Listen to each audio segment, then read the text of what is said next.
Welcome to This Week in Real Estate with Jonathan Harmon and Bryan Nale, your local experts on all things real estate in Middle Tennessee. Listen in as they discuss the current state of the market, the latest trends, and have a little fun while doing it.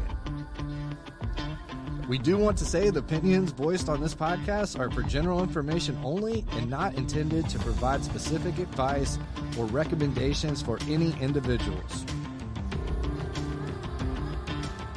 All right, y'all, we're back. This Week in Real Estate, where we put the T in equity.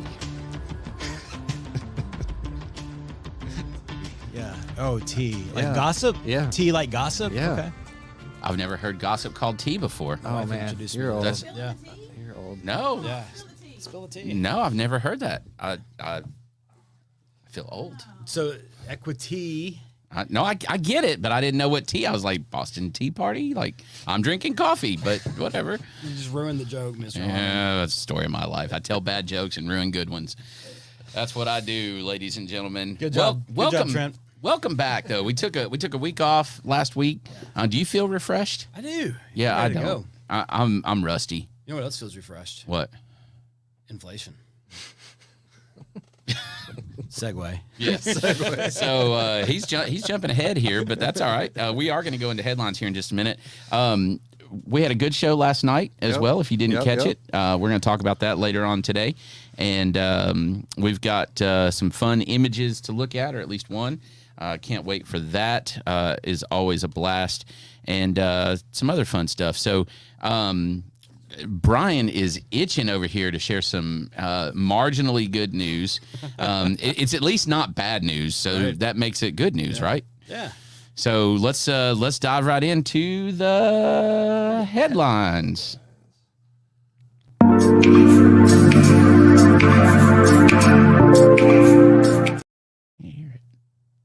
You're back. All right. So today, all eyes have been on today for a couple of weeks because since the Fed meeting, there really wasn't much data that came out. A couple of reports here and there, but no real big market movers. And that's kind of the case for the next 2 weeks. Hence, I'm not going to have a market mover. I got one for you, fam. Jonathan's going to cover that for us. But the big thing was today's inflation report. Yesterday, the producer price index came out, and it was a little higher than expectation, but there was a revision to the previous month's numbers in a lower way. So the market was kind of like, okay, cool, let's just sit on our hands and wait for tomorrow. And then so the inflation numbers came out today, and they matched expectations, which is it's exactly what we needed for a non-volatile day. And then some retail sales number kind of supported that too. So between inflation matching the expectation and retail sales also doing what it did, we are in a spot where mortgage rates seem to be improving a good little bit. There's not a lot of there's two things to watch when we're watching trading, and that's one is how much trades are happening. So it's not just the price of the bonds and that we want to watch. It's also how many people are buying or selling. And so we don't see a lot of like it's a low volume day, but the basis points are looking good. So that's a good sign for anybody that's wanting to buy a house in the near future, or maybe under contract on new construction and waiting to lock as they get a little closer to their home being completed. Today's a good day for those folks. Good. Yes. I like some good news out of inflation. I actually was listening to some news this morning as I was getting ready, and one of the news stories was talking about credit card debt, and it's like the second or third highest in recorded history. We've topped $1 trillion in credit card debt in this country, and the problem is that not only is it a high like pot of debt, but it's also at one of the higher interest rates in recorded. So it's like a double whammy. It's sort of like the housing market right now, right? Yeah. My favorite is people are like, well, my first house was whatever percent interest rate in the early 80s. And I'm like, yeah, but you didn't experience 110, 120, 130% inflation in housing costs immediately before that happened, But anyway, one of the things that they were talking about is those inflation numbers. And along with that report, there is some talk out of Jerome that we may actually be looking like it actually could happen that we'll have some rate drops this year still. marginal on September is what they reported. It would be a huge relief to the families that are trying to make those credit card payments. Just some advice to anybody right now is, man, like if there's ever been a time to be frugal, it's right now as we're leading into that, because if we don't get those rate drops, and heck, even if we do, if you get a quarter or 50% or 50 basis point movement on your unsecured debt, you're still going to be at a high rate. So yeah, that would be some great relief if we're able to get that, and for people too with balances on home equity lines of credit, and a lot of people have that too. So it's not just credit card debt that's high. There's also a lot of people that have leveraged the equity in their homes, and so to bring those revolving debts down an interest rate, that would be great for a lot of folks. That'd be huge, yeah. And I didn't really understand before I taught economics. I didn't understand when we talk about consumer debt, revolving debt. Those types of things, and then we relate that back to socioeconomic strata. When people would say that credit card debt, for example, affects lower income earners inordinately more than it does high income earners, and when you start thinking about how percentages work, basically, right? If you make this much money and you have to still buy this much stuff in order to survive, right? Yeah. Like your basic needs, and you have this much margin, very little margin in between there, and your interest rates go up on everything, then that squeezes that margin even tighter. It does. Well, if you make this much money, or even this much money, and you still have to buy the same exact amount of stuff just to survive, right? And you buy nothing else, and your interest rate goes up, you've still got significantly more room. Yeah. And that room equals security and comfort, not in a physical comfort, but in a psychological comfort. And it transitions all the way to 401k contributions and more short-term savings, and just the ability to have a little bit of an emergency fund, where if you're living paycheck to paycheck, like a lot of Americans are, it's hard to feel like you're ever going to get a chance to get ahead. And when that margin compresses because rates are growing up, it just leads to more credit card debt, because when the car breaks, you don't have the money to fix it. So That's right. You go back to the credit card, and it just spirals. And it's a tough spot to be in. So I'm hopeful that we will see those rate cuts, not just for what it might mean for the real estate industry, because what I think it's going to mean for the real estate industry is more price appreciation, but just for the folks out there who need some relief in their monthly budget to save on interest. Well, and one other thing that I heard in that same news story that I think it's very, very, very important that folks understand, and that is that what we're talking about is slowing down inflation. We are not talking about deflation, right? And that is a huge difference. And so what the Fed is looking for is that instead of us inflating at a 5-6%, 4-5-6%, that we slow that rate of inflation down to a 2-3 or even 4%. Their target's 2. They want to be at 2%. Exactly, which that's hard. I mean, historical average is 3. Yeah. So that's what they're talking about. At no point is anybody actually right now talking about deflating, where we actually see prices come down. Yeah, so what that means is what you're paying right now for your consumer goods, for when you go to McDonald's or to P.F. Chang's or wherever you like to eat. Don't expect those prices to come down as you see these good inflation numbers. But just don't expect them. The goal is that they just don't go up as quickly. Right. They're still going to go up probably. Yeah, they're certainly not going to come down. Right. Yeah. And I think that's critical, and we transition that over to the housing market. There is not a scenario right now that plays out pretty much at all, short of something truly like exponentially more catastrophic than we have faced in a very long time, where housing prices come down. It just doesn't happen. Right. So we're just trying to slow it down from going up as quickly. And you already said this, unfortunately, and this is what my market mover we're transitioning to. Unfortunately, we are still way ahead of that historical average, I guess you could say, of inflation. And the biggest thing, Trent, we're in market movers now. No, actually. No? No. Before, you got to learn how to tee it up, man. Because we got to go to Yes, It's Real before we move on to market movers. Oh, that's right. I forgot. We rearranged. So like you listen to the Hold radio. that thought. Yeah, they're always going to like tease the next thing. So stay through the break. Now, in this case, it's easy to stay through the break because we're going to show you something funny. And yes, it's real. Yes, yes, yes, yes. Okay.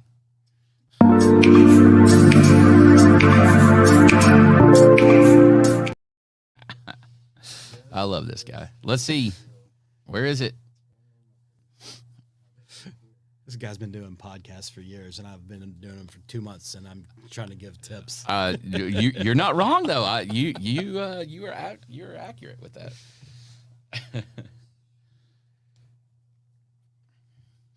That's a good one, Trent. Can you believe that guy wearing that vest? And this guy like looking like he's like something special in a jacket. A bunch of tool bags.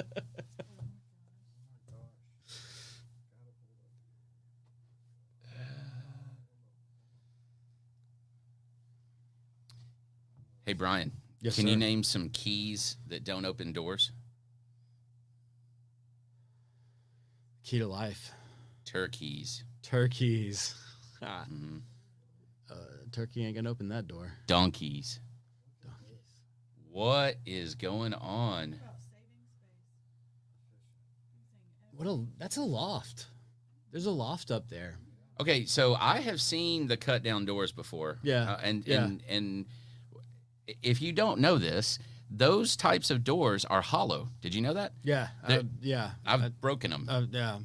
Yes. Yeah. So they're hollow, but they have like a corrugated cardboard filler in there. So when they ran their skill saw down that, they are probably looking at corrugated cardboard inside there.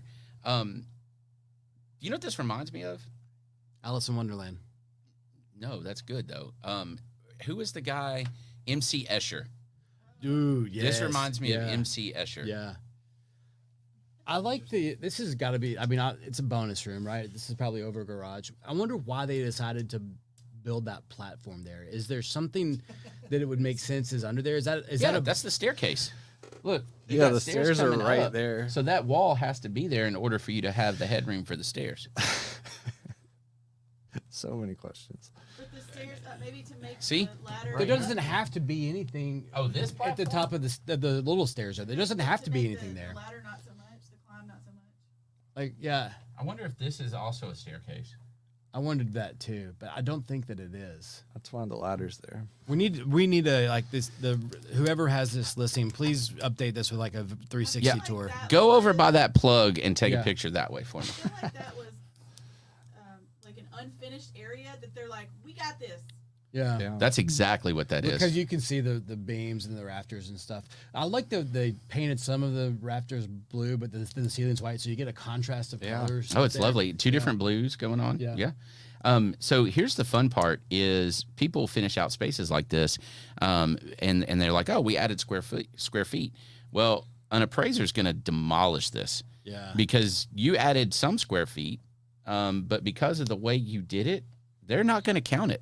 And they're not going to count it, certainly, at the same price per square foot. Enlighten us on that. Why are they not going to count the square footage? Well, because it's hopefully, it's not finished to the same quality as the rest of the house. So it's definitely a DIY job. I don't know. That carpet looks like it continues. Yes, poorly, because it's not stretched. There's baseboards. Yeah, it's still not to the same quality. The other thing is, I'm going to guess that knee wall is too low. So you're probably wherever that black spot is on the carpet, somewhere right in there. Which I was going to get to that. What is that little that? guy? That's a great question. It kind of looks like a dog turd, maybe. I wouldn't worry about that. So they would draw an imaginary line up to the roof line, and that's all those everything square footages. behind it doesn't count. They're only going to, so for all you who just heard this, when you have a bonus room, you're going to get those knee walls, and really it comes up from there. That's your square footage. You don't get to go wall to floor Correct. on the wall. It's where those knee walls hit a certain height. And it depends on who you ask. I've heard everything from 4 feet in height to 6'8". Well, FHA has the requirement now for ceilings where it's 6'8". 6'8". So yeah. So and that shows up a lot in older homes because people didn't used to be so tall. Well, here's the fun fact. I have a rental house that has an attic Airbnb, and the entire thing is not 6'8". Oh, wow. Yeah, I put in my Airbnb listing that if you are 6'4", do not rent this place. Yeah, You will that's not hilarious. be. You will not be hit your head. comfortable. Yeah. Mm-hmm. It's really funny. Great picture, Trent. This is real. Good job, Missy. Love it. I can find some crazy pictures. I do actually want to tour this place. Where is this? I have no idea. It's like a jungle gym. It's like a jungle sometimes. It makes me The wonder. the City Museum in St. Louis. I'm not going to Indiana for that. Nope. Love you, mean it, but nah. Okay, now is it time for market movers? It's the cliffhanger's over. Have we played the? It's right here. All right, Trent, point to us when we're ready. Okay.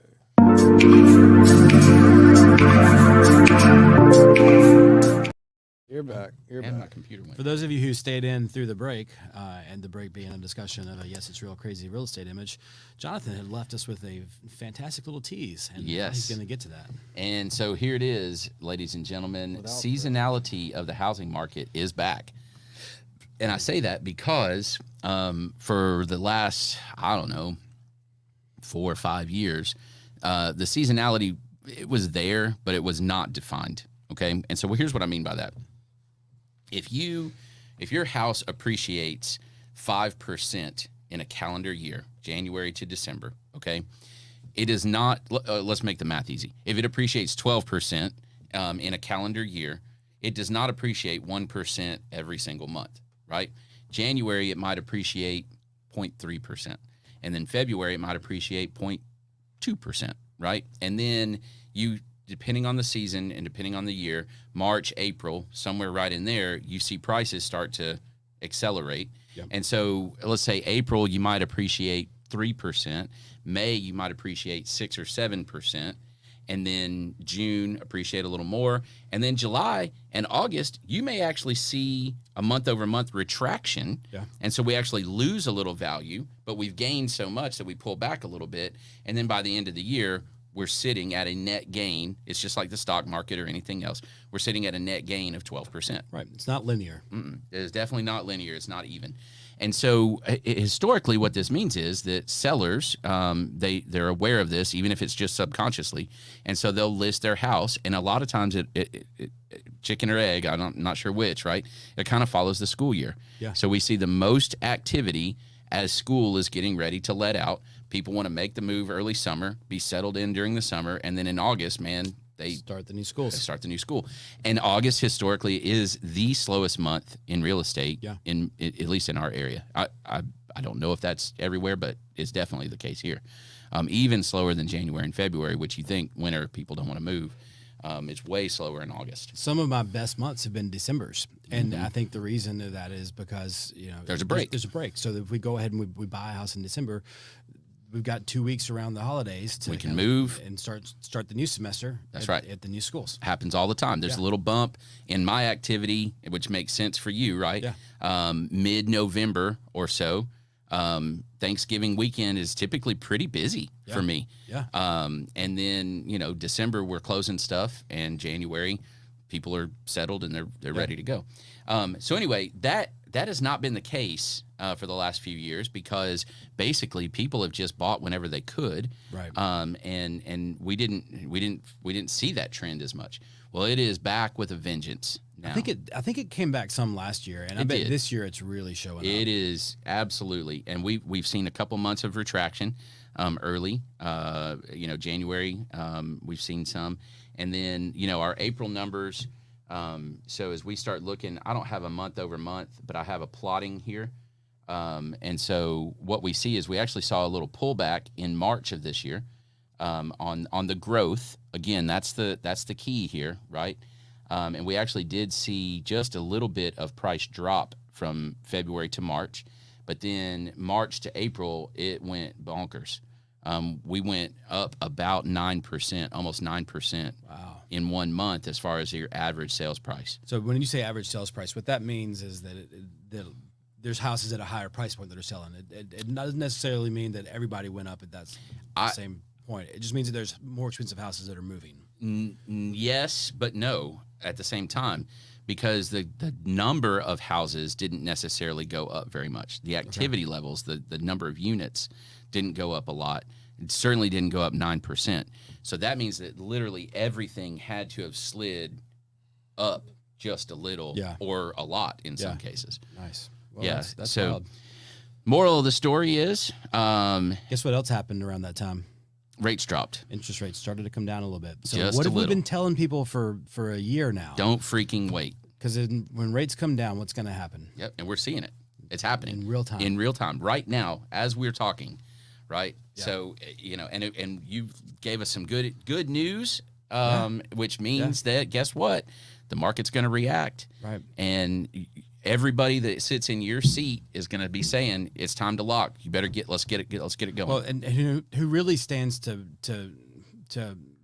who really has benefited the most because of higher interest rates, I believe, is first-time home buyers, because THDA came back. The down payment assistance programs, those things, those clients had a chance of going under contract. Yep. And what might happen if we go back into a hot market where it's truly a seller's market is that there'll be so many people who qualify for conventional terms or don't need the down payment assistance trying to buy houses that those programs might start to suffer again. And if you're not buying now, you better be saving. Hey, I've been in 2 multiple offers in the last 10 days. Absolutely.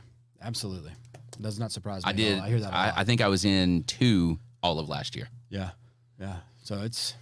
I think and another thing that's happening too at the same time is that I think the market's kind of saying, okay, this is where interest rates are.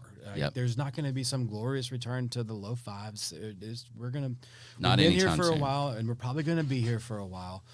So if this is the world that we're living in, and we want to have a bigger house because we have more children now, or we want to move to our retirement home, whatever city that's going to be, people buy and sell houses for those kinds of reasons. I think from 2020 through like 2022 and the early part of 23, people were moving just to get another house, just because they wanted to buy a house that had a pool, because they wanted to get into a different school zone, because they wanted to do different things. They didn't like the color of the brick. They didn't like their neighbor. Maybe it was keeping up with the Joneses. We want to just have a bigger house because we want to. Because we can. Yeah. And with that comes more luxury. We got a theater room. We got a this. We got a that. Nobody's moving for those reasons now. People are choosing to go private school route rather than move into a better public school system district. For sure.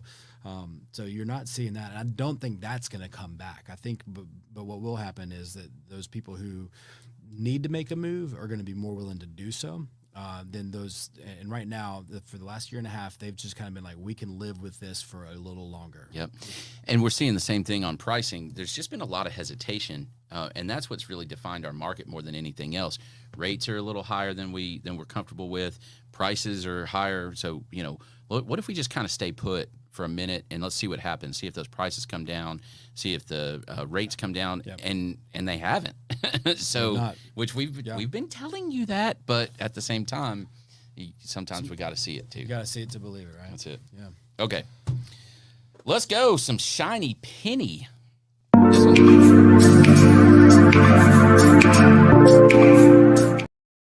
Back to you. All right, so this shiny penny is not real estate related. It's really just there's an Instagram account that I've stumbled on that I think is awesome. It's called Make the Hood Smile, and it's this guy, and he's got it's the silliest thing because he comes screeching in on a motorcycle, A little bitty motorcycle. tiny, 50 cc is kind of like Itty tiny bitty bike. little motorcycle. and he's in New York City. And he's not a small dude. And he's got a microwave on his head. And so he wheels in, opens up the microwave, drops some profound knowledge, slams the microwave shut. Without his hands, Without his by the way. hands. Just yanks his neck, slams the microwave shut, and scurries off. And how does he end every single one of those? With some words that I'm not going to say on a video. But he's making sure that you heard the message. Yeah. Don't forget it either. So check out Make the Hood Smile. And one of the ones that I've seen it before, and I saw it again this morning, and I was like, man, it's a good shiny penny because it's something that I think we could probably all benefit from hearing this. And that's when you compare yourself to other people, the only thing that's going to lead to is being prideful or being depressed. So when you compare yourself to other people's social media or real life or whatever it is, when you compare yourself to others, you're only going to lead to pride or depression. So true. And so don't worry about other people. Just worry about what you can do today to make yourself a little bit better than you were yesterday. So that continual daily improvement. What can you do today to make yourself a little better? Man, I got to tell you a story. I came to I can't put it in those concise of words, but I came to that life conclusion when I was about 22. Yeah. And So here I am. I come out of high school. I get a full ride scholarship for academics to MTSU. I was super smart, but man, I was dumb. And I went to school for 4 years for free and didn't finish a degree. So I'm like, oh crap, here I am at the end of my full ride and now I got to start paying and I'm not even close to a degree yet. Yeah. So it took me 2 more years, including the summers. And I finally got done. And in that time, I'm looking around and all these people that I went to high school with that book wise, grade wise, I was smarter than them. Yeah. You know, I mean, what the heck? You're dumb and I'm smart and you're getting a like real job and starting a career and all of these things. And here I am still in school. And man, it felt bad. Yeah. It felt really bad.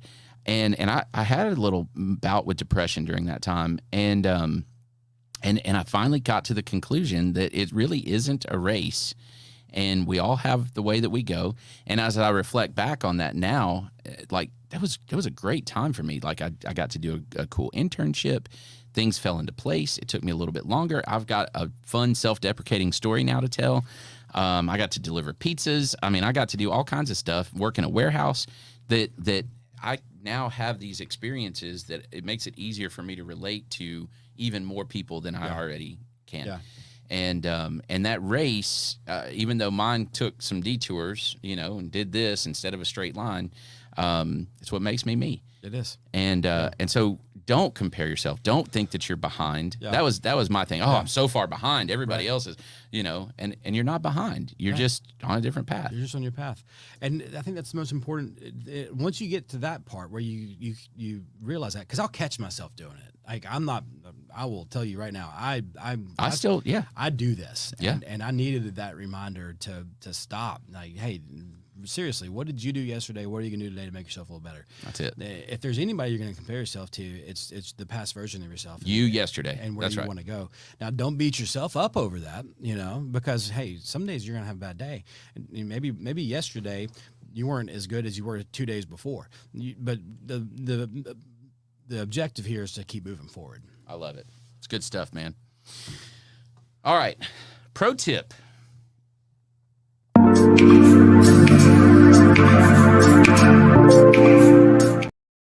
Back to you. My pro tip is, I alluded to this at the very beginning of the broadcast, is go and check out the broadcast that we did last night about home maintenance. And here's the thing. It really goes back to what we were just talking about with the shiny penny, and that is that you might have owned a house now for 20, even 30 or 40 years, and there is still stuff that I promise you don't know.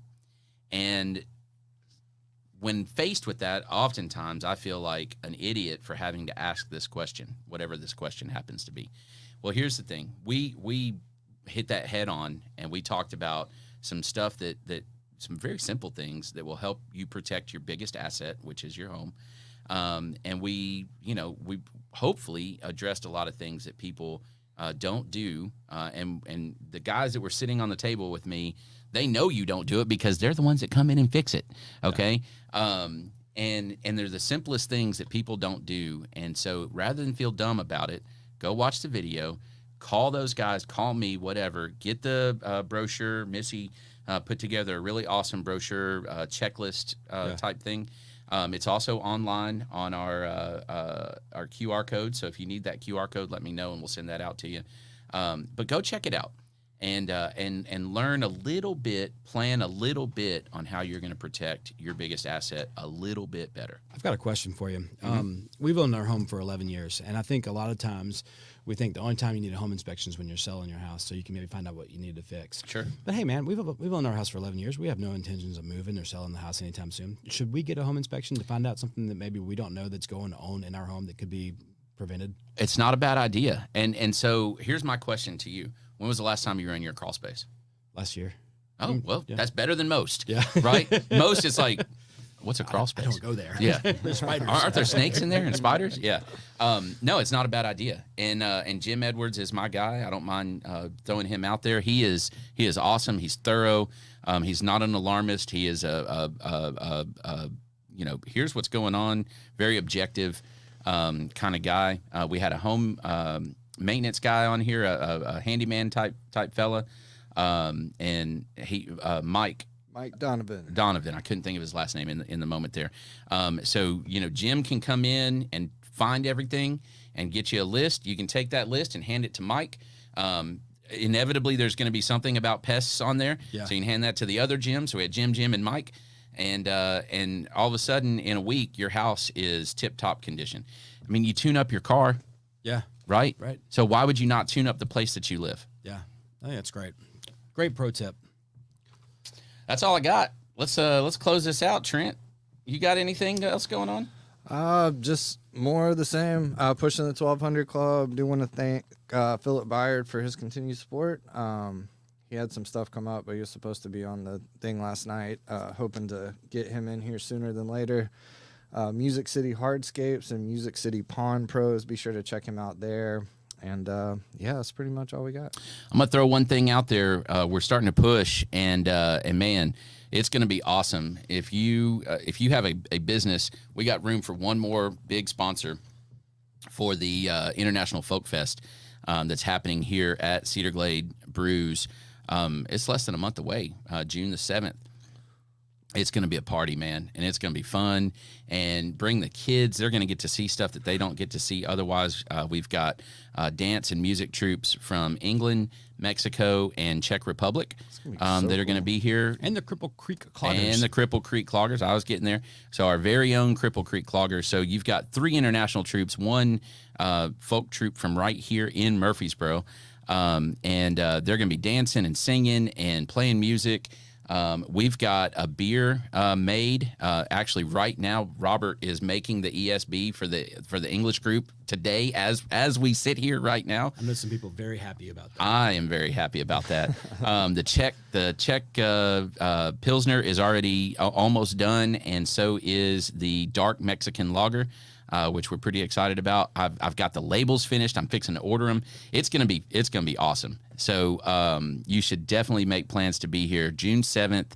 It starts at 5:00. It'll go until 7:30, somewhere around there. We'll have 3 food trucks.